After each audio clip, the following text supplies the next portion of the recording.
The more I studied the scriptures, the more it seemed to be true.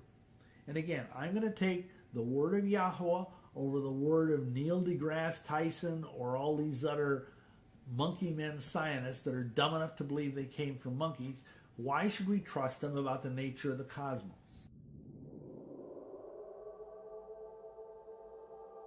Hey everyone, just wanted to throw this video together real quick and share with you something that I saw the other day. On Saturday, Bill Schnoebelen actually released a video about 30 minutes long giving his take on the flat earth, and I was quite surprised to see that, but um, very excited actually.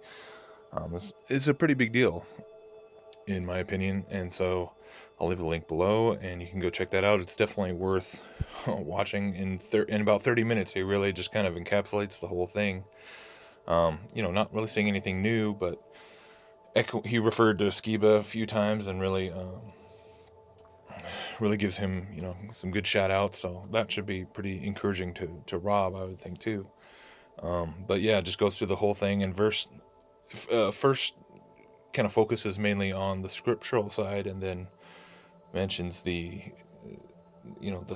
scientific proofs and the NASA fakery and all that, and then also gets into a little bit about the evolution connection, the UFO connection, and the cult of scientism, as he calls it, and all that stuff. So yeah, he gets it, and of course he gets it, because if you know anything about Bill Schnoebelen, I mean, this guy's been talking about the Illuminati and the New World Order and things like the UFO alien deception since, probably before some of you were even born.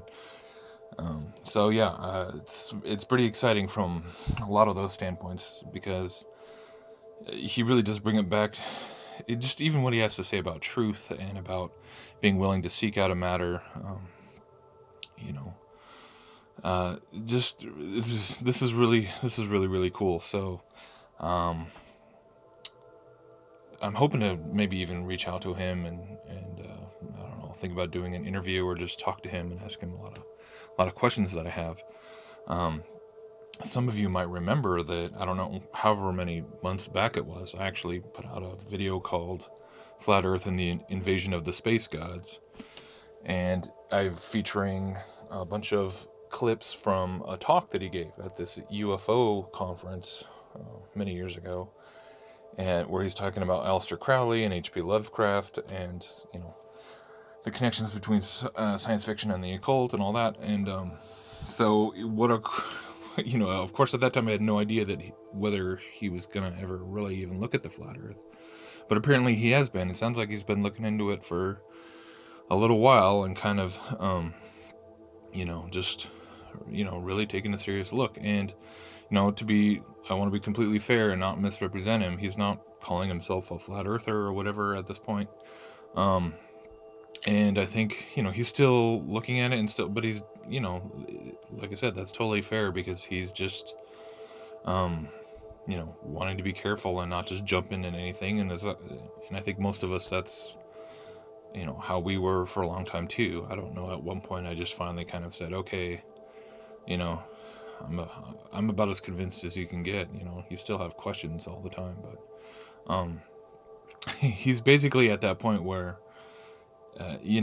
maybe you're still unsure, maybe there's still a lot of, you're still not, it's not looking good for the globe, is what he says. And what was especially cool was that he said, if you're a King James only kind of person and you're into your literal Bible interpretation, then you're kind of hosed when it comes to the globe. Like, he's definitely in that position of where, once the blinders kind of come off and you go back and look at all these verses, and just, you can't see a heliocentric universe in there anymore.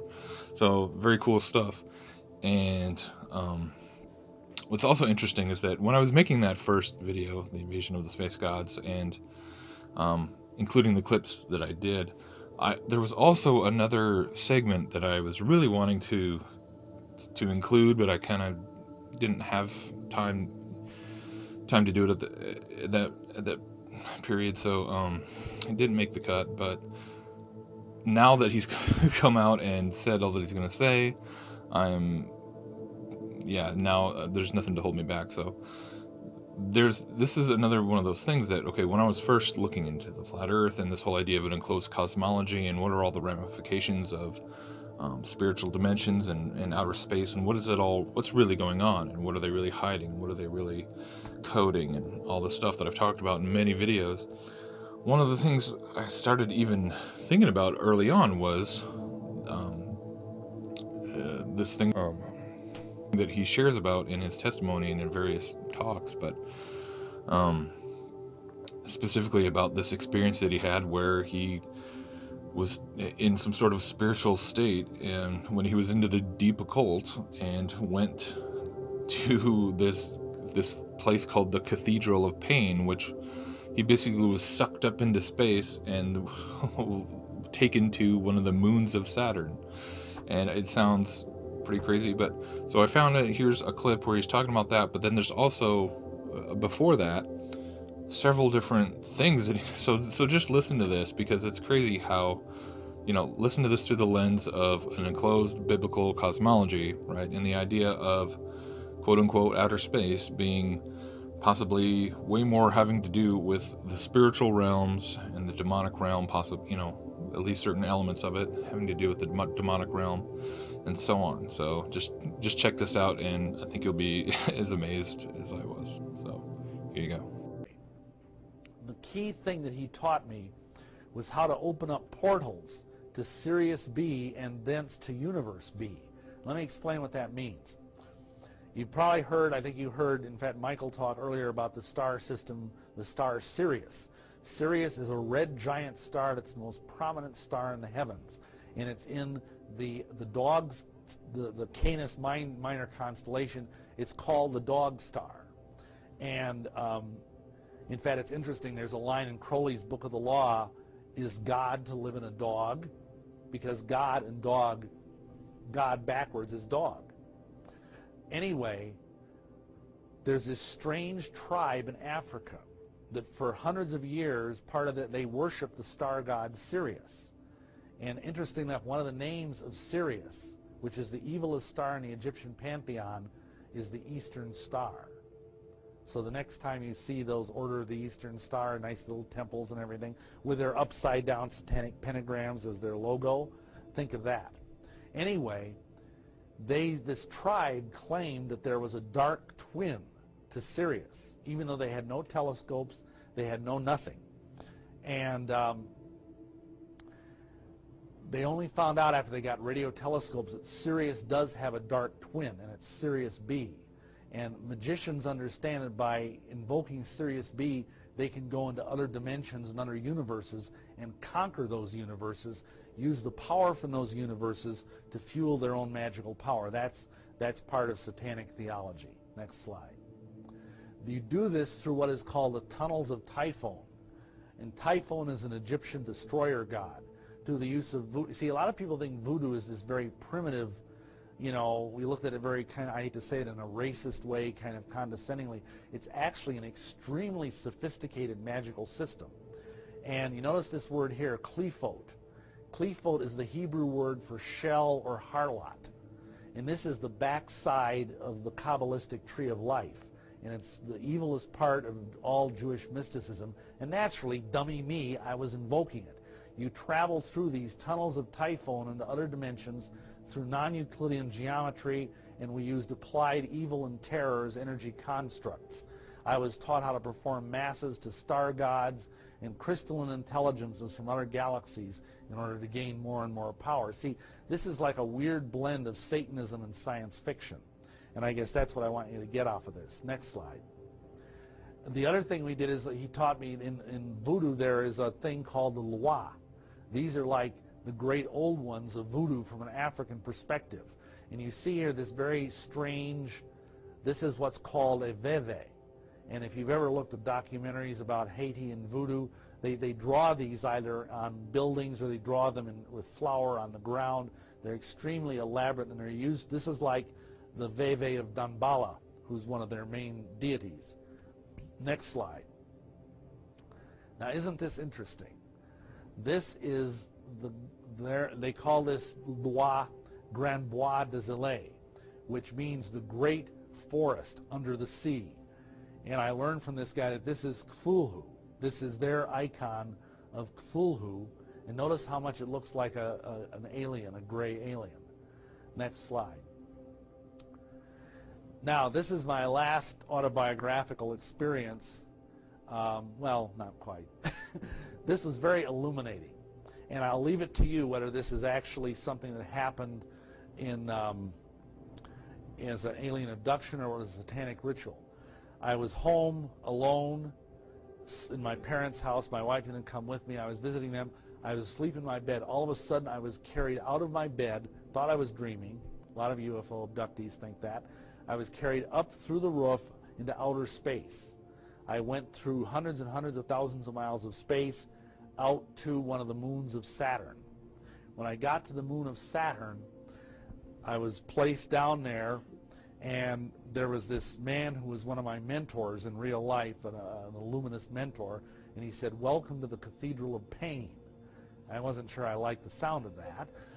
There was this giant black obsidian, very obscene-looking building, unlike any, I can't even describe it. I tried to paint it once, and it didn't even come out right.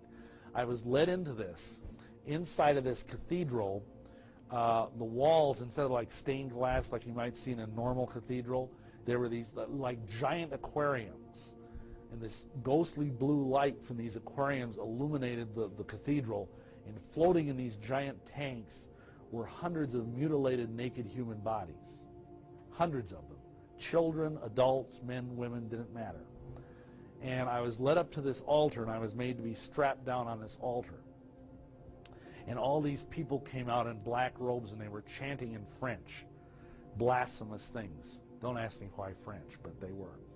And then all of a sudden, on this throne in the distance, where I hadn't noticed before, this being started manifesting, scintillating. And it appeared part of the time to be a goat, a giant goat. Part of the time it appeared to be a winged bull, and part of the time it appeared to be a, did the screensaver go? Oh, there we go. And part of the time it appeared to be a beautiful blonde man. And this being came down to where I was laying strapped on this altar. I wasn't feeling too good about this. And he had these giant talons. He was like 20 feet tall. And he took one of his talons and he buried it in my forehead, right in my third eye. And I felt this searing pain. You can still see the scar. And it was like my whole brain turned into white-hot pain. And he said, "Now you belong to me, body, soul, and spirit." And then he pulled his hand out, and at that moment, like a thunderclap, I was falling back to earth at the speed of light, and I landed in my backyard in a mass of flame and lightning. And at that moment, oddly enough, what came to my mind are the words, oddly enough, of Jesus, where he said, "Behold, I saw Satan fall like lightning from heaven." And the ground was actually smoldering around me. The lawn was this big mass of burned grass. And I just staggered back into the house and had the world's worst headache and fell asleep. And fortunately, my father didn't think to ask me why there was a big burn thing on the lawn the next day. Now, what was that? Was that an alien abduction? Was that a satanic initiation? You decide.